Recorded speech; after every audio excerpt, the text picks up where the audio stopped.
तुलसीदास राम मिलन। दोस्तों, तुलसीदास जी परम राम भक्त थे। वो प्रतिदिन रामचरित मानस गाते थे। जिस जगह वे रामचरित मानस गाते थे वहां प्रतिदिन बहुत से लोग सुनने आया करते थे। जहां वो गाते थे वो जगह थी अस्सी घाट, काशी में है ये जगह, अभी भी विद्यमान है।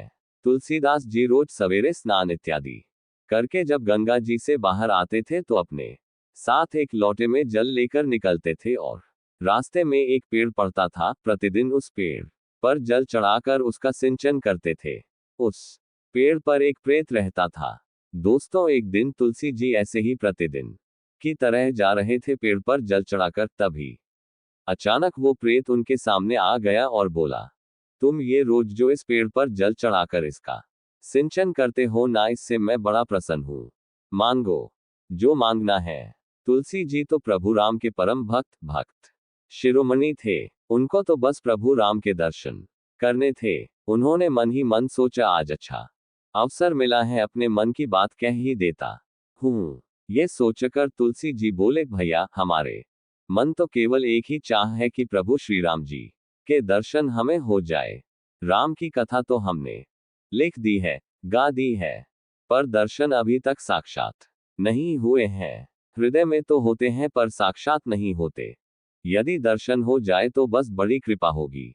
ये सुनकर प्रेत कुछ सोच में पड़ गया और बोला, अगर मैं प्रभु श्री राम जी के दर्शन करा सकता तो स्वयं दर्शन करके प्रेत योनि से मुक्त ना हो जाता। तुलसीदास जी बोले, फिर भैया हमको कुछ नहीं चाहिए। तो उस प्रेत ने कहा, सुनिए महाराज, मैं आपको दर्शन तो नहीं करवा सकता, लेकिन दर्शन कैसे होंगे उसका रास्ता आपको बता सकता हूं। तुलसीदास जी बोले कि बताइए। बोले, आप जहां पर कथा कहते हो बहुत सारे भक्त सुनने आते हैं। अब आपको तो मालूम नहीं, लेकिन मैं जानता हूं आपकी कथा में रोज हनुमान जी भी सुनने आते हैं। मुझे मालूम है हनुमान जी रोज आते हैं, और हनुमान जी ही हैं जो प्रभु के दर्शन करा सकते हैं। इस पर तुलसी जी बोले, मैं उन्हें कैसे पहचान पाऊंगा। प्रेत ने बताया कि सबसे पीछे कंबल ओढ़कर एक दीनहीन एक कोढ़ी के स्वरूप में व्यक्ति बैठता है, उनके पैर पकड़ लेना वो हनुमान जी ही हैं।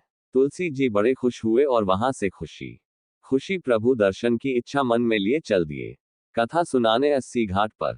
दोस्तों, आज जब से कथा शुरू हुई तुलसीदास जी की नजर उसी व्यक्ति पर है कि वो कब आएंगे, और जैसे ही वो व्यक्ति आकर बैठे पीछे तो तुलसी जी अपने आसन से कूद पड़े हैं और दौड़ पड़े जाकर चरणों में गिर गए। वो व्यक्ति बोला कि महाराज, आप व्यास पीठ पर हो और मेरे चरण पकड़ रहे हो। मैं एक दीनहीन कोढ़ी व्यक्ति हूं। मुझे तो न कोई प्रणाम करता है और न कोई स्पर्श करता है। आप व्यासपीठ छोड़कर मुझे प्रणाम कर रहे हो।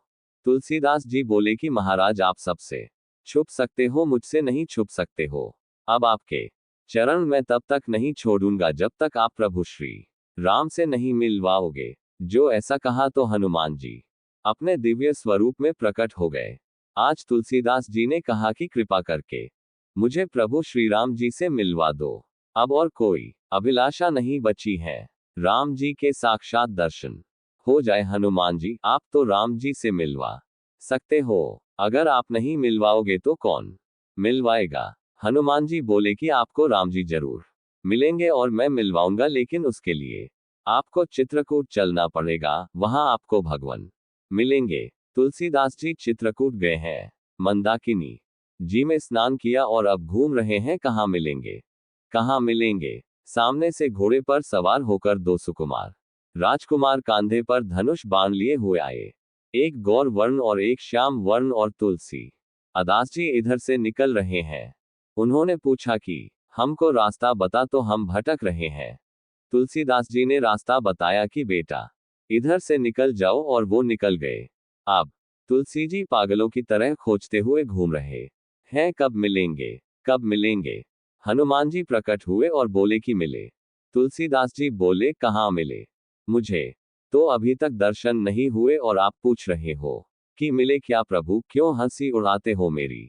इस पर हनुमान जी बोले कि मैं हंसी नहीं उड़ा रहा आपकी, अभी जो दो राजकुमार आपसे रास्ता पूछ रहे थे वही तो थे रघुबीर और लक्ष्मण जी। आप चूक गए तुलसी जी, प्रभु को पहचान नहीं पाए। ऐसे ही पता नहीं प्रभु कितनी बार, कितने रूप में हमसे मिलने आते हैं और हम मूर्ख उन्हें पहचान नहीं पाते हैं।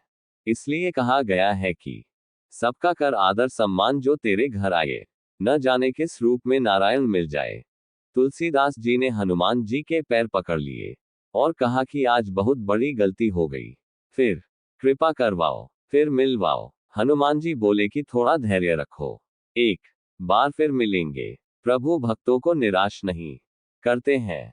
अब अगले दिन फिर से तुलसीदास जी मंदाकिनी के तट पर स्नान करके बैठे हैं और घाट पर चंदन घिस रहे हैं, मगन है और प्रभु श्री राम जी के भजन गा रहे हैं। श्री राम जय जय राम। हृदय में एक ही लग्न है कि भगवान कब आएंगे। और प्रभु श्री राम जी एक बार फिर से कृपा करते हैं। प्रभु जी एक बालक के रूप में आते हैं और कहते हैं, बाबा बाबा चंदन तो आपने बहुत प्यारा घिसा है, थोड़ा सा चंदन हमें दे दो, लगा दो। तुलसीदास जी को लगा कि कोई बालक होगा। चंदन घिसते देखा तो आ गया, तो तुरंत लेकर चंदन प्रभु श्री राम जी को दिया और प्रभु श्री राम जी लगाने लगे। हनुमान जी महाराज समझ गए कि आज तुलसी जी फिर चूके जा रहे हैं, आज राम जी फिर से इनके हाथ से निकल रहे हैं। तभी हनुमान जी तोता बनकर आ गए और घोषणा कर दी कि चित्रकूट के घाट पर भई संतन की भीड़, तुलसीदास चंदन घिसे, तिलक देत रघुवीर। हनुमान जी की ये वाणी सुनकर तुलसी जी समझ गए कि जो उनसे चंदन ग्रहण कर रहे हैं वो साक्षात प्रभु श्री राम जी हैं, उनके आराध्य हैं। अब चूक नहीं होनी चाहिए। इतना सोचकर तुलसीदास जी चरणों में गिर गए राम जी के। वो तो चंदन लगा रहे थे। बोले, प्रभु अब आपको नहीं छोड़ूंगा। जैसे ही पहचाना तो प्रभु अपने दिव्य स्वरूप में प्रकट हो गए हैं और कुछ ही पल में प्रभु श्री राम जी अंतर्ध्यान हो गए और वो झलक तुलसी जी की आंखों में बस गई, हृदय तक उतर कर गई। फिर कोई अभिलाषा जीवन में नहीं रही है। परम शांति, परम आनंद जीवन में आ गया श्री राम जी के मिलने से। और इस तरह से आज तुलसीदास जी का राम से मिलन हनुमान जी ने करवाया है। जय सिया राम। दोस्तों, किसी भी त्रुटि के लिए क्षमा प्रार्थी हूँ। जय सिया राम।